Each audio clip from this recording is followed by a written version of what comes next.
Good morning everyone, my name is Vijay Gupta and you are watching biology classes. तो welcome है आप सभी का बायोलॉजी की इस नई क्लास में। स्टूडेंट्स, जैसा कि आपको पता है कि इस वक्त मैं आपको बायोलॉजी का इंट्रोडक्शन पढ़ा रहा हूं, जिसमें 3 वीडियोस मैं अब तक पोस्ट कर चुका हूं, जिनमें हमने बायोलॉजी के इंट्रो को जाना, बायोलॉजी के अलग अलग ब्रांचेस को जाना। आज इस सीरीज का ये हमारा चौथा लेक्चर है, जिसमें हम बात करेंगे एक बार फिर से इंपॉर्टेंट ब्रांचेस ऑफ बायोलॉजी की। आपको याद दिला दूं कि पिछले 2 वीडियोस में मैंने आपको अबाउट 20 ब्रांचेस बता दी हैं और उसी के आगे यानी कि 21 से आज स्टार्ट करेंगे। और हमने यहां पर आज 11 ब्रांचेस लिखी हुई हैं जो कि आपके एग्जाम्स में पूछी जाती हैं। ये वीडियो हमारे स्पेशली 11th के स्टूडेंट्स के लिए, 12th के स्टूडेंट्स के लिए, नीट या फिर कोई भी अदर मेडिकल एंट्रेंस एग्जाम के स्टूडेंट्स के लिए, साथ ही साथ UP TET, C TET, PCSJ या जो भी कॉम्पिटिटिव एग्जाम्स हैं जिनमें बायो का बेसिक पूछा जाता है, उन सभी के लिए इंपॉर्टेंट होने वाला है, क्योंकि ये एक नंबर के क्वेश्चंस बहुत महत्व रखते हैं आपके कॉम्पिटिटिव एग्जाम्स में। तो वीडियो को पूरा देखिए और सीखिए मेरे साथ में बायोलॉजी की ब्रांचेस को। तो चलिए शुरू करते हैं। तो आज हमारी जो पहली ब्रांच है स्टूडेंट्स, वो है इम्यूनोलॉजी। लॉजी की स्पेलिंग में वाई मिस हो गया मुझसे। चलिए, इम्यूनोलॉजी। तो ये इम्यूनोलॉजी क्या चीज होती है, आइए जानते हैं। हिंदी में आप इसे कहते हो प्रतिरक्षा विज्ञान, और इसका मतलब होता है study of immune system. Now what is the immune system? तो इसके बेसिक को भी हम बहुत अच्छे से समझ लेते हैं। यहां पर मैं जितनी भी ब्रांचेस आपको बताऊंगा स्टूडेंट्स, वो मैं केवल नाम आपको नहीं बताऊंगा, मैं डिटेल में उन्हें एक्सप्लेन भी करूंगा ताकि वो हमेशा आपको मेमोराइज रहे। तो सबसे पहले हम समझते हैं कि ये इम्यूनोलॉजी क्या होती है। सपोज करिए कि ये हमारी बॉडी है, ठीक है। तो एक रफ डायग्राम में ह्यूमन बॉडी का बना रहा हूं ताकि आपको मेरा कॉन्सेप्ट जो है वो बहुत अच्छे से क्लियर हो जाए।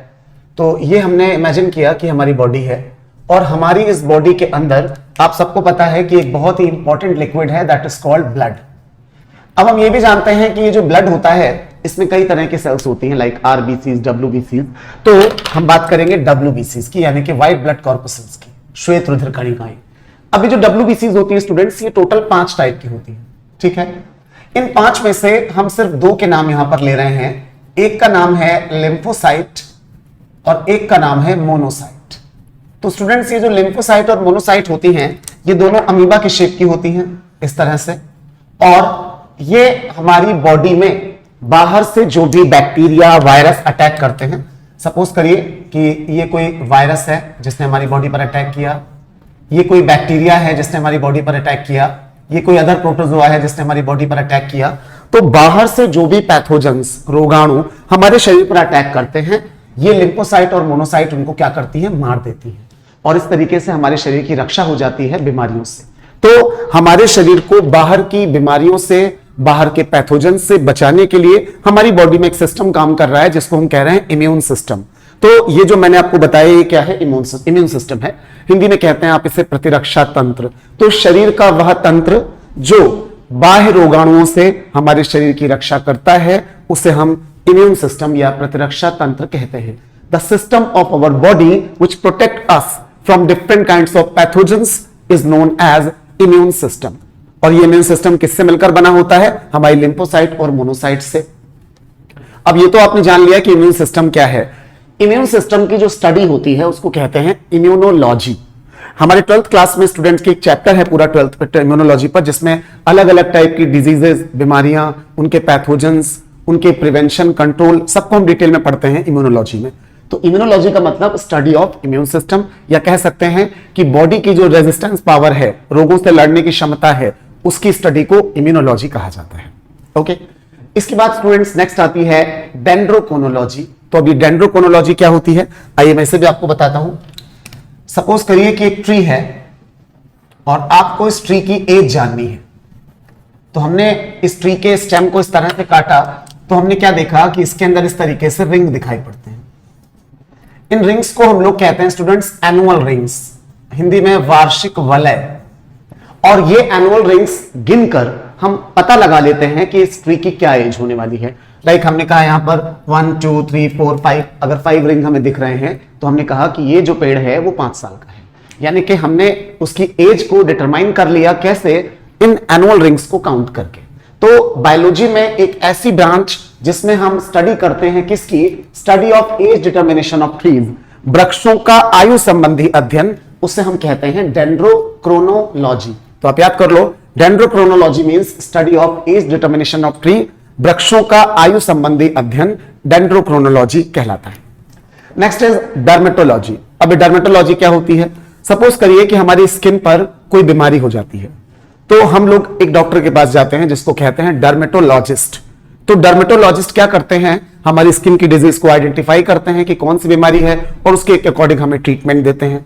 तो डर्मेटोलॉजी का मतलब हुआ study of skin and skin diseases.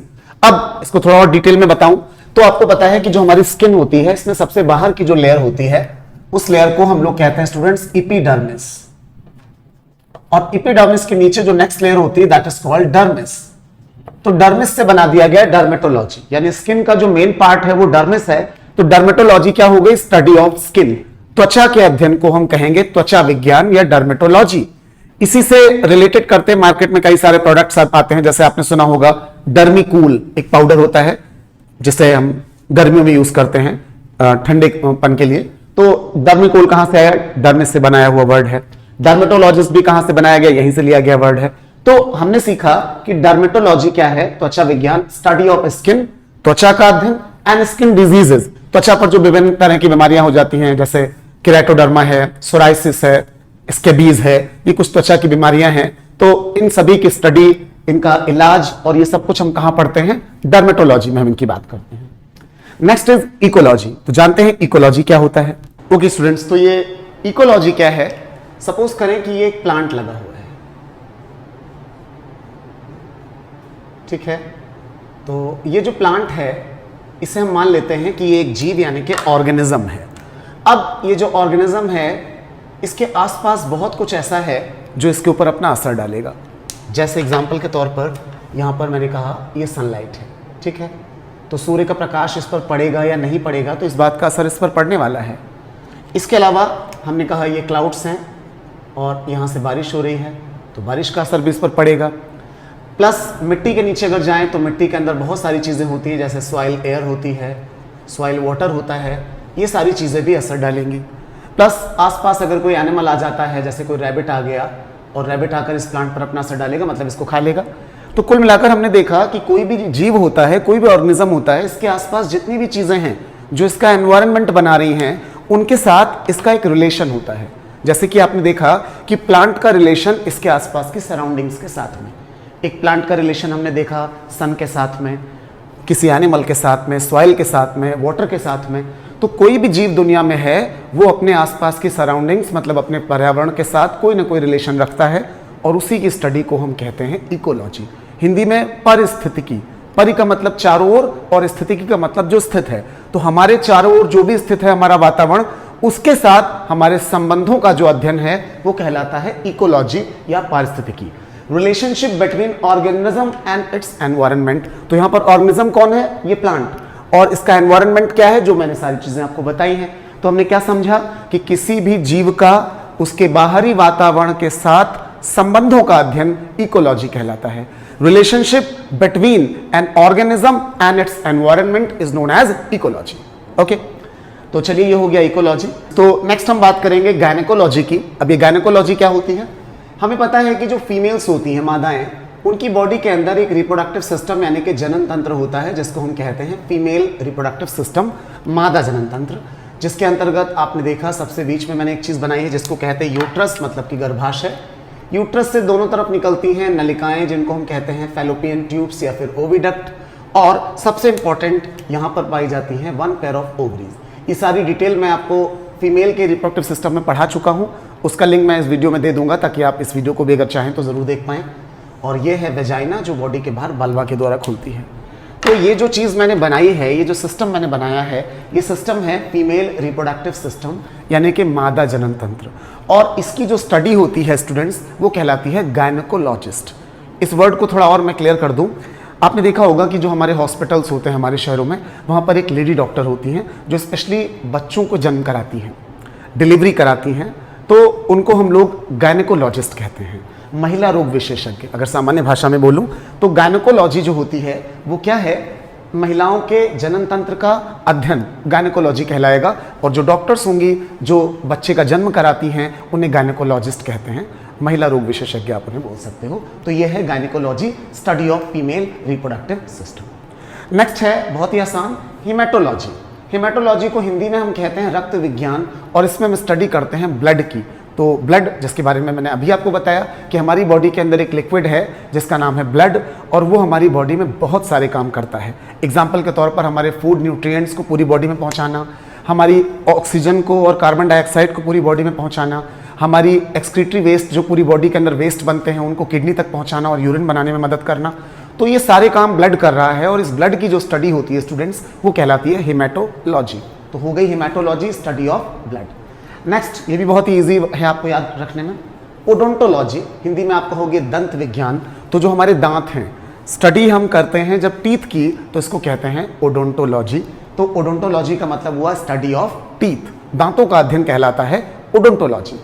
Next है टैक्सीडर्मी, इसको थोड़ा ध्यान से सुनिएगा क्योंकि ये बिल्कुल नई ब्रांच है आपके लिए, इससे पहले आपने मुझे नहीं लगता इसके बारे में सुना भी होगा।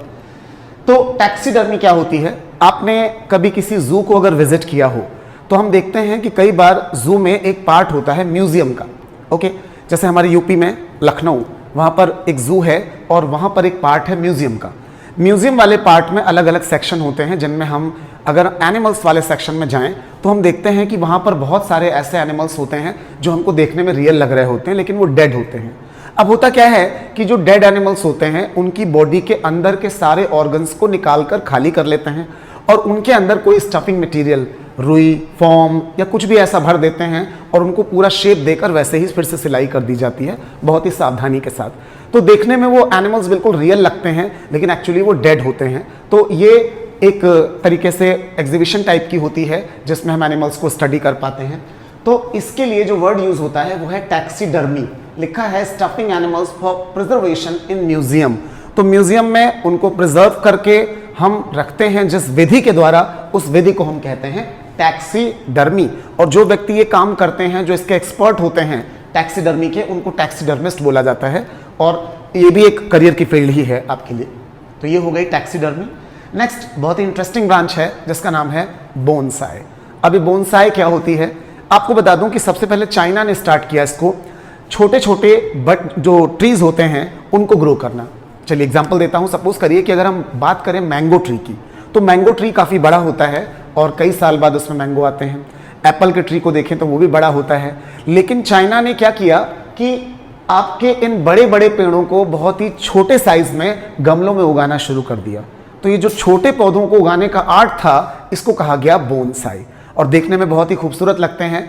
कई लोग इसे अपने घर में डेकोरेशन के लिए इस्तेमाल करते हैं, हालांकि ये थोड़े महंगे भी होते हैं। तो सबसे ज़्यादा पॉपुलर बोनसाई बरगद का होता है, इसके अलावा आम है, अनार है, केला है, सभी के बोनसाई लगभग तैयार कर लिए गए हैं जो देखने में काफ़ी सुंदर लगते हैं। तो ये जो टेक्निक है इसको कहा जाता है bonsai, art of growing short plants. छोटे पौधों को उगाने की जो कला है वो कहलाती है बोनसाई। नेक्स्ट है हमारी वेटनरी साइंस। अभी वेटनरी साइंस क्या चीज़ होती है स्टूडेंट्स, जो एनिमल्स होते हैं हमारे घरेलू, जैसे आपने देखा होगा कि हर शहर में एक जानवरों का अस्पताल होता है, वहाँ पर जो डॉक्टर्स होते हैं वो आपके पेट एनिमल्स या डोमेस्टिक एनिमल्स जो हम अपने घरों में पालते हैं, जैसे गाय, भैंस, बकरी, कुत्ता, ये सारे एनिमल्स को वो ट्रीट करते हैं डॉक्टर्स। तो वो जो होते हैं वेटनरी साइंस से पास होकर आए होते हैं, यानी कि वेटनरी साइंस एक ऐसी ब्रांच है हमारे मेडिकल फील्ड में जिसमें हम डोमेस्टिक एनिमल्स और उनकी हेल्थ से रिलेटेड स्टडी करते हैं।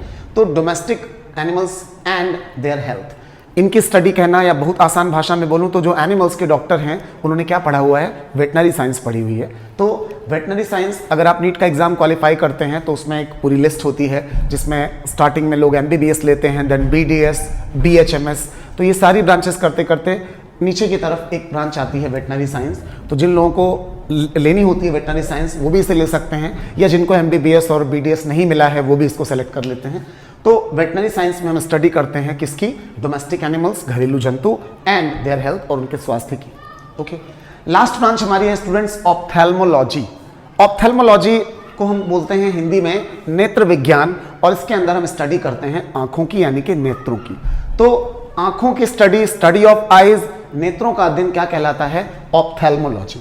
तो चलिए एक रिवीजन भी हम दे देते हैं यहाँ पर आपको, ताकि एक बार फिर से आप रिपीट कर लो वीडियो के साथ में और ये आपको बिल्कुल याद बने रहे। तो इम्यूनोलॉजी में हमने आपको बताया हमारी बॉडी के इम्यून सिस्टम का अध्ययन, विभिन्न प्रकार की बीमारियां, उनके पैथोजन, बैक्टीरिया, वायरस, उनसे बॉडी हमारी कैसे लड़ती है, ये पूरी स्टडी हम करते हैं इम्यूनोलॉजी में। डेंड्रोक्रोनोलॉजी में हम स्टडी करते हैं प्लांट के एज डिटर्मिनेशन की, उनके एनुअल रिंग्स यानी वार्षिक वलय को गिनकर हम रिंग गिन लेते हैं और हमें पता चल जाता है कि ये पेड़ कितने साल पुराना है। नेक्स्ट है डर्मेटोलॉजी, स्किन से रिलेटेड है और त्वचा का अध्ययन, त्वचा की बीमारियों का अध्ययन कहलाता है डर्मेटोलॉजी और इसके डॉक्टर को भी हम याद रखेंगे, that is called dermatologist. Next है इकोलॉजी। इकोलॉजी में हमने देखा कि एक एनवायरनमेंट के अंदर जो कोई ऑर्गेनिज्म है, जैसे एक प्लांट है तो उसके चारों तरफ जो एनवायरनमेंट पाया जा रहा है उसके साथ उसका क्या रिलेशन है, इसकी स्टडी कहलाती है इकोलॉजी। नेक्स्ट था गायनेकोलॉजी, जिसमें हमने जाना कि जो फीमेल रिप्रोडक्टिव सिस्टम होता है, मादा जनन तंत्र होता है, उसका अध्ययन कहलाता है गायनेकोलॉजी। और जो डॉक्टर्स महिलाओं के संबंधित होती हैं, प्रसूति संबंधित होती हैं, डिलीवरी करती हैं बच्चों की, उन्हें गायनेकोलॉजिस्ट कहा जाता है। इसके बाद हमने आपको बताया हेमाटोलॉजी, ब्लड की स्टडी को हेमाटोलॉजी कहा गया। ओडोंटोलॉजी में हमने स्टडी की दांतों की यानी स्टडी ऑफ टीथ। फिर आया टैक्सीडर्मी, मैंने आपको बताया कि जो डेड एनिमल्स होते हैं, वाइल्ड एनिमल्स, उनको म्यूजियम में डिस्प्ले करके रखा जाता है, प्रिजर्व करके रखा जाता है एक विधि के द्वारा, जिसे टैक्सीडर्मी कहते हैं, जिसमें हम एनिमल की डेड बॉडीज को खाली करके अंदर कोई स्टफिंग मटेरियल, रुई फॉर्म वगैरह लगा देते हैं। फिर हमने आपको बोनसाई बताया। बोनसाई में मैंने आपको बताया कि एक टेक्निक है जिसके द्वारा बड़े बड़े पेड़ों को छोटे पेड़ों में कन्वर्ट करके हम ग्रो करते हैं, जो कि देखने में बहुत सुंदर लगते हैं और लगभग सभी पेड़ों की बोनसाई तैयार कर ली गई है। वेटनरी साइंस में आपको बताया गया कि जो हमारे पालतू पशु होते हैं, घरेलू जानवर होते हैं, गाय भैंस बकरी, उनका स्वास्थ्य, उनकी हेल्थ का जो अध्ययन है वो वेटनरी साइंस कहलाता है। और लास्ट हमने आपको ऑप्थेल्मोलॉजी बताया, जिसमें हम किसकी स्टडी करते हैं, आइज की। Study of eyes is known as ophthalmology. तो उम्मीद कर रहा हूँ कि ये सारी 11 ब्रांचेज आपको बहुत अच्छे से समझ में आ गई होंगी। इसके बाद जैसा कि आप लोगों के कमेंट में मैंने देखा, मुझे बताया गया कि मैं इंपॉर्टेंट साइंटिस्ट और उनके कंट्रीब्यूशन पर बात करूं, तो इसके बाद मैं जो अगली वीडियो लेकर आऊंगा इस सीरीज में, वो होगी आपके जीव विज्ञान के महत्वपूर्ण वैज्ञानिक और उनका योगदान, important scientist of biology and there contribution. तो मिलते हैं जल्दी अगले वीडियो में। यहाँ पर इतना ही। हाँ, एक बात और कहना चाहूँगा कि अगर आपको कोई भी कन्फ्यूजन है किसी भी ब्रांच में, तो आप बिल्कुल कमेंट सेक्शन में मुझसे पूछेगा, मैं पूरी कोशिश करूँगा आपको रिप्लाई करने की। तो मिलते हैं अगली वीडियो में जल्दी से। Thanks for watching. Have a good day.